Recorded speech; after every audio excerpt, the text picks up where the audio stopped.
my second step, which was after a few months of this walking into Him and seeing Him as the abundantly available God in all my times of need, which really the fruit of it was peace, and a peace that passed understanding.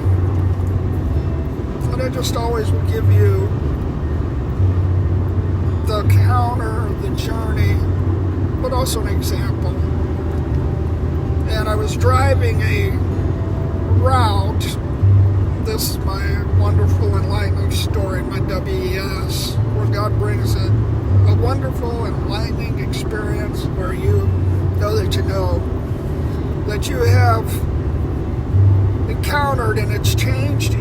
You've transformed from image to image, where now you're not as anxious of a man responding with torment, but you're responding out of peace. I was driving and I had this route, and I was still working too much, and so I didn't get much sleep. And this certified mail delivery route, I'd do it from 3 in the morning till 5 in the afternoon, and 3 to 11, did it at different times, but always real early, and generally wouldn't get to bed early enough. And so they had increased my hours, and I knew there was a breaking point coming, and I was falling asleep on Gillum Road in Kansas City, which Gillum Road is a very swervy, curvy road. And I'm nodding off, I'm trying my best to just get the deliveries done, and it's 4 a.m. and I realize that I've fallen asleep because I hit this curb, and it's really shocking all the way through you when you hit actually inside a water or sewer main. So my tire had gone down in there, and I ripped back. I had this pick-me-up truck, and I ripped the wheel so hard that I flipped the thing. I threw it up into the air, landed on its back, and it skid across the road, hit the curb on the other side, and there was this huge jack I had, hydraulic jack, and it landed right by my head, and I just thanked God. And then I just heard, "Get out." And it was this inward internal voice, and I kicked the window out, and I jumped out, and I probably got 4 feet from the vehicle, and it caught on fire and more imploded. And I went to sit on the sewer main and watch the car burn, and I started to feel those old feelings of just lostness, and the sense of just, I was kind of lost between this place of no sleep, but also feeling like this was a business that I was going to really make my way. And moving out at 15 was insecure, and I ran into a lot of times where I didn't have, enough, and just, I thought my life was over, that kind of feeling where you blew it so bad. And within a moment, I felt an arm around me. And then I felt a kiss on my cheek. I looked, and I saw these warm eyes. And they were so filled with peace, and this sense of,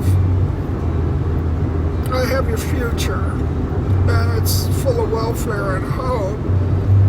I just looked in the eyes of someone who saw a very, very long ways out, and he spoke to me, said, "I got you covered till you're 82. Now, I believe after that, but it was just a statement, and this contentment, this peace that I used to have, like the opposite end of a magnet, I'd repel, just settled my soul. in my mind. And that would not have ever been enough to settle my heart and my soul. It had been enough, and I cried, and I knew I was really changing, becoming more like him, that he was really able to show me that he was at my right hand and I didn't need to be shaken. And then I saw the growth of that understanding of him as the God of peace and the abundantly available God in all of my times of need. And what it led to was Philippians 1:8 and 9. It says, when you're bound in love, and that's that trust love, that confident love in him, that he loves you and provides for your need. When you're bound in that, it says you're bound in all discernment. It's so practical and real that there's a clarity of mind that you get when you lose that fear and kinetic energy, and when it's static with fear, and it enhances your leadership skills, your ability to dream, and your ability to build, your ability to problem solve and decision make. And I thought, wow, I have the wisdom to build now, where I just don't get up in the morning driven by the needs, but I'm able to plan and look a long ways out. Somebody that's able to do that has a certain level of confidence in his love versus being the windsurfer who's blown all over. So that is experience, the tag for me. This is becoming a reality. This is a supernatural change, and it's forever. So that's experience, and then became many more. But on this progressive journey of devotion, what that opened up for me was beyond my comprehension. And I'll tell you the next step of the journey. Ba ba ba boom.